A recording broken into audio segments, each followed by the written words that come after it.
Jalan Sunyi, karya Dian HN. Akhirnya ada yang datang, dan itu dirimu.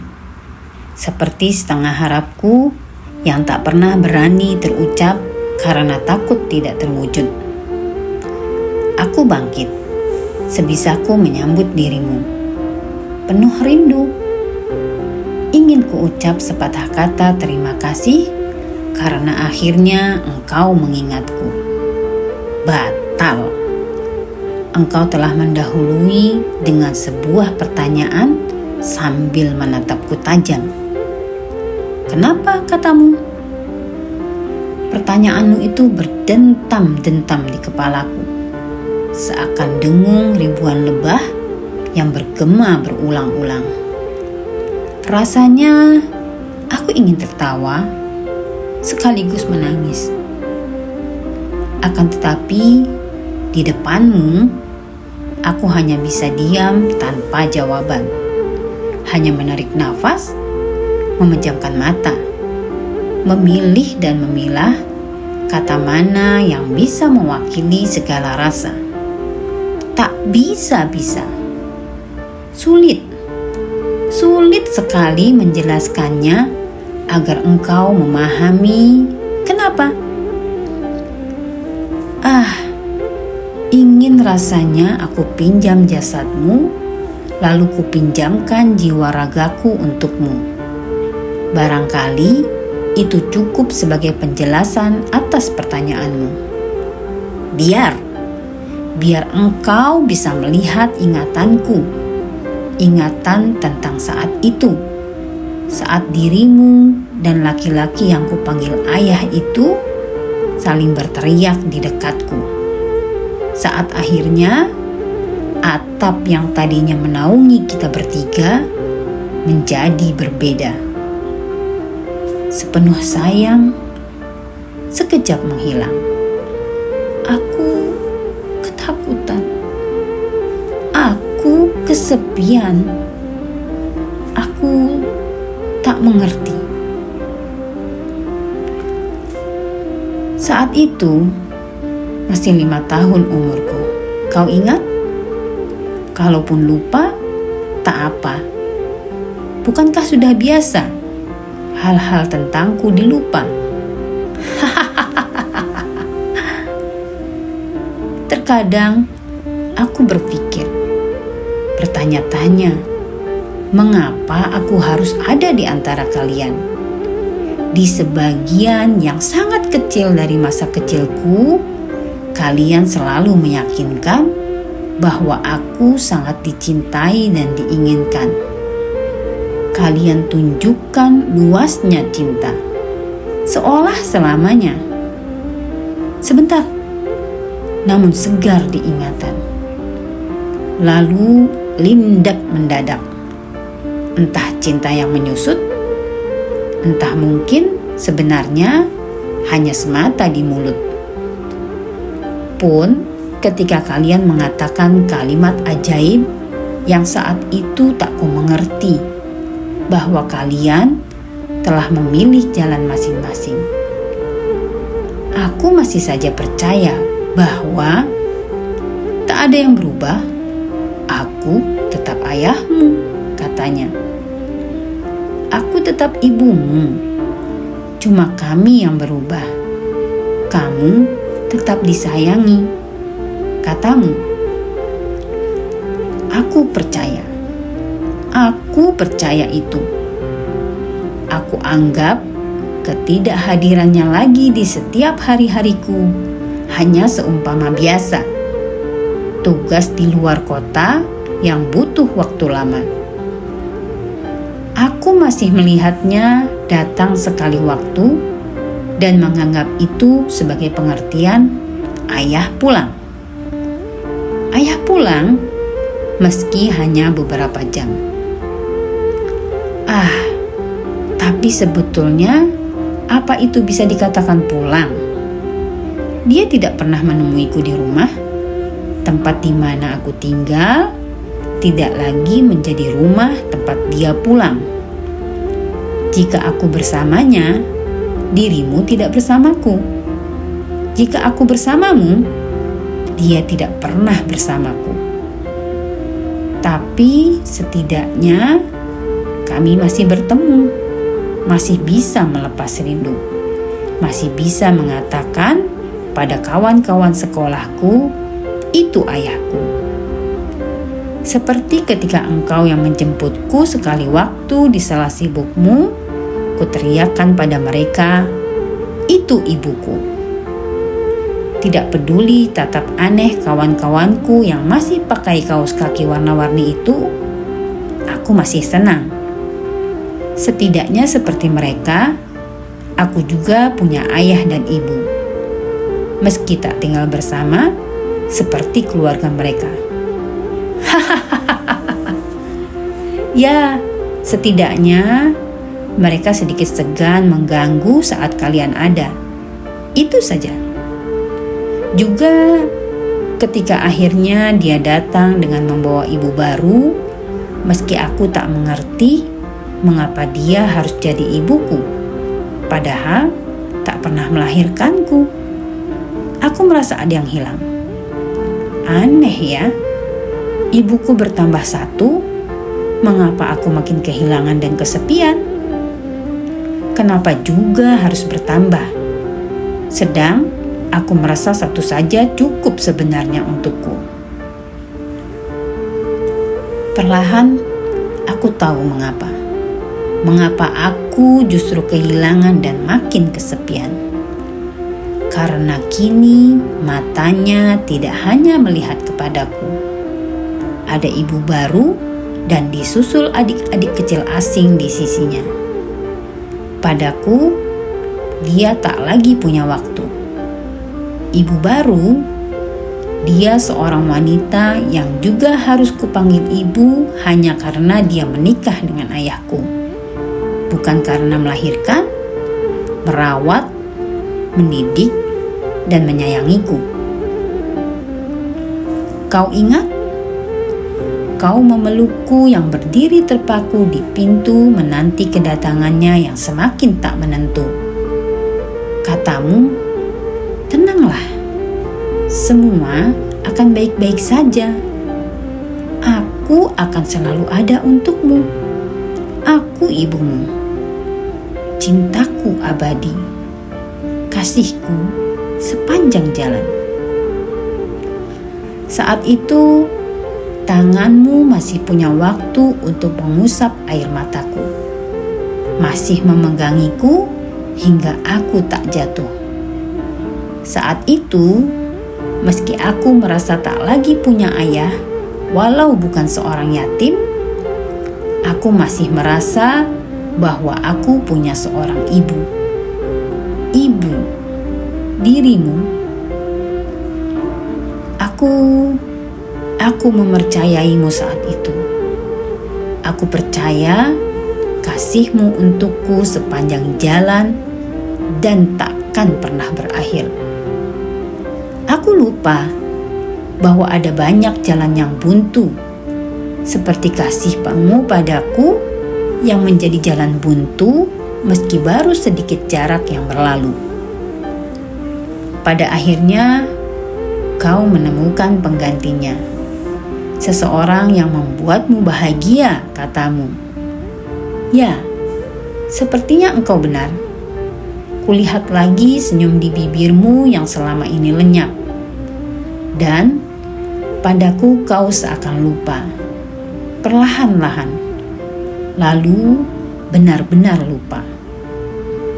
Kau dan dia tak peduli sebanyak apa luka yang kalian kata, pada akhirnya menemukan penyembuhnya. Kalian menemukan pasangan hidup pengganti dan memiliki anak-anak lagi. Ya, takkan terlalu sakit kehilanganku yang hanya seorang anak di masa lalu. Karena di masa kini dan masa depan kalian bisa memiliki anak lagi sebanyak yang kalian mau. Hanya aku yang tidak bisa memiliki ayah dan ibu kandung baru. tak ada pengganti kalian dalam hidupku. Meski beberapa anak lain telah menggantikan aku untuk kalian. Hanya aku yang tertinggal. Terkatung-katung tak menentu. Bagi keluarga baru kalian saat ini, aku adalah orang asing yang mengganggu, pengingat akan masa lalu yang ingin kalian lupakan. Jadi, kenapa? Kenapa katamu? Tanya dirimu, bagaimana jika engkau yang jadi aku? Ucapku lirih, sangat lirih. Akan tetapi, bukan karena lirihnya suaraku, maka engkau tak mendengar jawabanku. Engkau tak mungkin pernah mendengar jawabanku, karena belum sempat aku menjawab, engkau telah berlalu. Sebuah panggilan dari benda pipihmu yang mentereng itu telah mengalihkan perhatianmu. Engkau tak menunggu jawabanku. Engkau segera berlaru, memenuhi panggilan laki-laki penggantinya, seseorang yang kini menjadi suamimu. Bergegas meninggalkanku, karena seperti yang kudengar, anak kalian yang 6 bulan lalu masuk TK akan membacakan puisi untukmu di sekolahnya. Puisi berjudul Ibuku.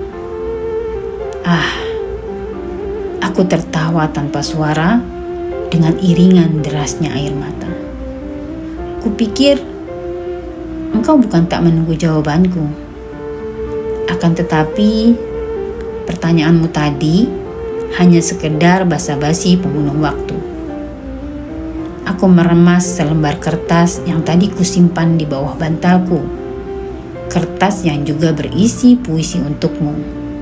Kutulis tadi untuk kesekian kalinya, yang entah keberapanya tak terhitung lagi. Kau tahu? Pasti tidak. Ada banyak kertas seperti ini di tasku, juga di laci meja, di kolong tempat tidur, bahkan di selipan-selipan buku pelajaranku. Sejak 12 tahun yang lalu, aku menulisnya. Menulis puisi, surat, juga segala hal yang ingin aku katakan padamu. Sayang sekali, kau tak lagi punya waktu untuk mendengarku. Dulu, kau tak sempat mendengar aku membacakannya karena dirimu sibuk sebagai ibu sekaligus ayah untukku, katamu. Lalu, setelah seorang laki-laki lain yang harus kupanggil ayah karena menikah denganmu, dirimu sibuk dengannya dan dengan anak-anakmu. Pada akhirnya, hubungan orang tua kandung dengan anaknya tak berlaku antara aku dan kalian. Meski katanya, tak ada yang bisa menghapus hubungan pertalian darah antara anak dan orang tua, nyatanya hubungan kita akhirnya terputus juga. Terputus sejak 12 dan 9 tahun yang lalu. Basi! Semua kata-kata mutiara tentang ikatan, cinta, dan kasih sayang itu basi. Muak! Segala teori itu membuatku muak. Aku menatap selang infus di tanganku, lalu mencoba menggerakkan kakiku yang mati rasa. Luka sayat di perut sebelah kiri terasa sedikit nyeri. Pertanyaan itu bergema kembali. Kenapa? Bukan kenapa aku begitu barbar mencelakakan orang. Bukan kenapa aku menjadi gadis murahan seperti yang diberitakan. Bukan juga kenapa terjerumus sebagai pengedar seperti yang diumumkan. Bagiku, kenapa hanya merujuk pada tindakan yang sedang kusesali? Ya, kenapa aku melaporkan pelecehan yang dilakukan oleh anak penguasa itu? Tidak peduli sebanyak apa bukti yang kuserahkan pada pihak sekolah, dia hanya mendapat skor beberapa hari yang tak ubahnya seperti berlibur saja. Sebanding jauh. aku. Seperti katanya, aku hanya orang terbuang. Diperlakukan bagaimanapun, tak ada seorang pun yang akan berdiri menjadi pembela. Benar saja, bukan? Bahkan di masa skorsing hukumannya, dia datang bersama beberapa orang untuk membalas dendam. Tidak ada yang bergerak, meski aku berteriak.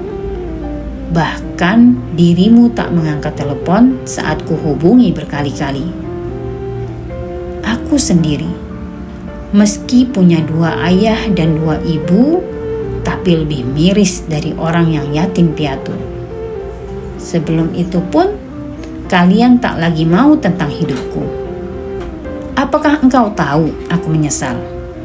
Aku menyesal membela diri, karena pada akhirnya beberapa hari lagi ketika disebut sebagai tersangka, pasti aku yang harus berdiri. Bukan anak penguasa kaya raya yang kini sedang terbaring koma di lantai atas setelah kupukul kepalanya dengan vas hingga pisau di tangannya terlepas.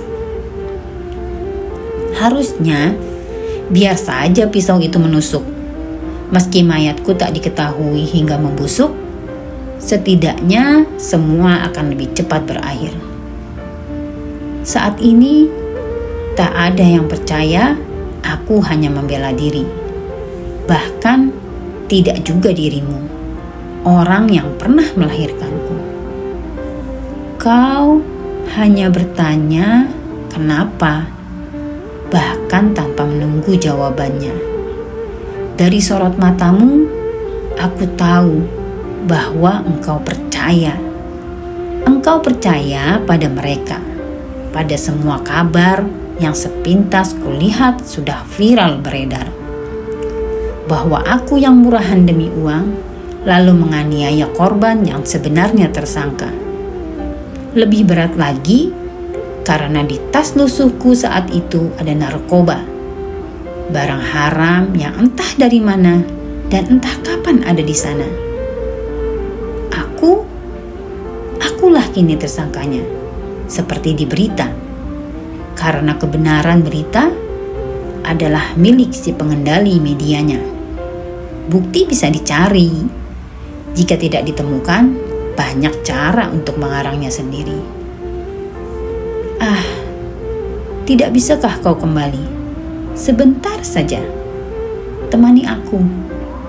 Aku butuh seorang ibu. Seorang saja. Tapi yang benar-benar ada untukku. Atau bisakah kau sampaikan padanya agar kali ini dia datang? Datang sebagai ayahku. Ayah yang berdiri dan mengatakan pada dunia bahwa aku anak perempuannya. Dia yang datang untuk membelaku, memegang tanganku dan membuatku menegakkan kepala apapun nanti yang menjadi akhir dari pengadilan yang sering tak adil ini. Kalian tidakkah mau menemani masa-masa sulitku? Agar aku punya waktu untuk merenda masa-masa yang membuat kalian bangga. Ibu, ayah, aku juga anakmu. Gadis belasan tahun yang sering berkeliaran di terminal malam hari mencuci piring dari tenda ke tenda warung makan pinggiran untuk sekedar biaya hidup dan bayar uang sekolah ini adalah anakmu. Aku juga anakmu. Bukan hanya mereka. Aku muak menghadapi semuanya sendirian.